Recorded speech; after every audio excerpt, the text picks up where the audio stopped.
দেখো আজকে আমরা শিখবো হচ্ছে ষষ্ঠ শ্রেণীর পূর্ণ সংখ্যা 3.1 এর একটা সৃজনশীল 3.1 এর একটা সৃজনশীল অঙ্ক। সৃজনশীল দেয়া আছে যে +9 প্লাস -6 একটি রাশি, একটি রাশি। ক নম্বর প্রশ্ন হচ্ছে পূর্ণ সংখ্যা কাকে বলে? পূর্ণ সংখ্যা কাকে বলে বলো। শূন্য সহ দেখো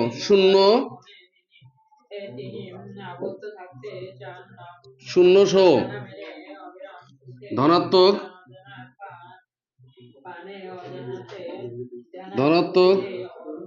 বা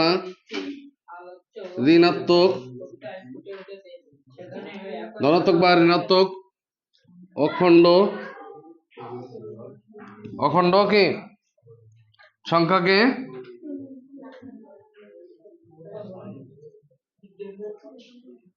পূর্ণ সংখ্যা বলে।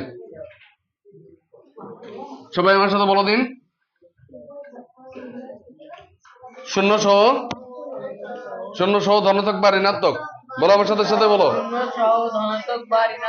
হ্যাঁ, শূন্য সহ ধনাত্মক বা ঋণাত্মক অখণ্ড সংখ্যাকে শূন্য সহ সকল, এখানে সকল দিয়ে দিতে পারো, সকল শূন্য সহ সকল ধনাত্মক বা ঋণাত্মক অখণ্ড সংখ্যাকে পূর্ণ সংখ্যা বলে। আমাদের খ নম্বর প্রশ্নটা কি আছে? খ নম্বর প্রশ্নটা আছে, সবাই দেখি একটু, বলো বলো। -6 এর আমাদের পরের প্রশ্নটা আছে +9 এর সাথে 6 এর যোগফল, -6 এর যোগফল বিপরীত রাশির যোগফল নির্ণয় করো। প্রশ্নটা আমরা দেখে নিই এখানে সুন্দর করে। এখানে প্রশ্ন হচ্ছে +9 এর সাথে -6 এর যোগফল বিপরীত রাশির যোগফল নির্ণয় করো। আর গ নম্বর প্রশ্ন আছে উপযুক্ত রাশিকে সংখ্যা রেখার সাহায্যে যোগ করো। তাহলে আমরা খ নম্বর প্রশ্নটা কি পেলাম? -6 এর যোগফল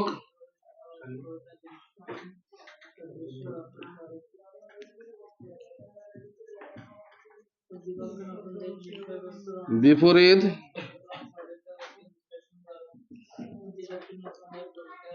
রাশির কি হবে বলো দিন। +6, এটা বুঝতে কারো সমস্যা আছে? এটা বুঝতে পারছো? -6 এর যোগফল বিপরীত রাশি কি হবে? +6। তাহলে এর যোগফল কি হবে? -9 +9 এটা কি বুঝতে পারছো? +6 9 +6 সমান কি হয়? প্লাসে প্লাসে +9 +6 প্লাসে প্লাসে প্লাস 9 কত? এটা বুঝতে কোনো সমস্যা আছে? উত্তর 15। এখানে অ্যান্সার লিখলে হবে, অ্যান্সার এত। ঠিক আছে, বুঝতে পারছো এটা? আচ্ছা, গ নম্বর প্রশ্নটা কি আছে? গ নম্বর প্রশ্নটা কি আছে বলো দিন। হ্যাঁ, উপরোক্ত রাশিকে সংখ্যা রেখার সাহায্যে যোগ করো। মনে আছে আমাদের সংখ্যা রেখার কথা?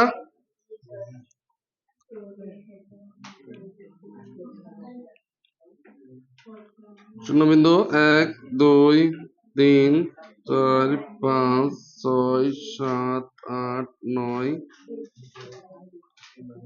1 2 3 4 5।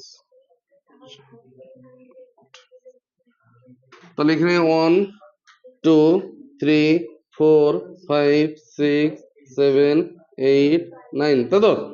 ডানে গেলে কি হয় বলো দিন? প্লাস না মাইনাস? প্লাস হবে। বাম পাশে গেলে কি হবে? মনে আছে তো তোমাদের? এগুলো কি হবে? সব মাইনাস, তাই না? জিরোর আগে মাইনাস হবে না? তাহলে এখন কি হবে বলো দিন? সংখ্যা রেখায় যোগ করবো, কোনটা কোনটা যোগ করবো আমরা? প্লাস 9 প্লাস -6, তাই না? তাহলে আমরা প্রথমে কি যাব, আমি যা বলবো সেটা আবার লিখতে হবে, তাই না? শূন্য বিন্দু থেকে ডানে 9টি ধাপ অতিক্রম করি।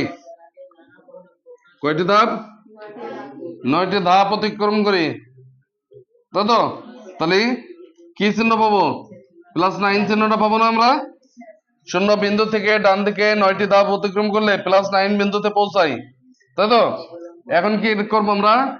+9 থেকে 6টি ধাপ বাম পাশে চলে আসবো, তাই না? 6টি ধাপ, তাহলে 1 2 3 4 5 6, 6টি ধাপ যদি আমরা এই পাশে চলে আসি তাহলে কি চিহ্ন পাবো বলো দিন? হ্যাঁ, +6, এই পাশে -6, সরি -6 পেলাম এই পাশে। তাহলে আমরা এখান থেকে কি পাবো বলো দিন? এটা এখান থেকে এটা যেটা পাবো, এটা একটু মোটা দাগ দিয়ে দিই আমরা, +3। বুঝতে পেরেছো? এটা বুঝতে কারো সমস্যা আছে? তাহলে আমাদের লিখতে হবে কি বলো দিন? শূন্য বিন্দুর নিচে লিখবো কি আমরা? শূন্য বিন্দুর ডান দিকে 9টি ধাপ অতিক্রম করে +9 বিন্দুতে পৌঁছাই। এখন +9 থেকে বাম দিকে 6টি ধাপ অতিক্রম করে +3 বিন্দুতে পৌঁছাই। অতএব এটা যোগ করে আমরা কি লিখতে পারি? অতএব +9 প্লাস -6 সমান সমান +-6 সমান সমান 3। তাহলে অ্যান্সার হবে কি 3। বুঝতে পারছো? এটা এটা করে নাও সবাই।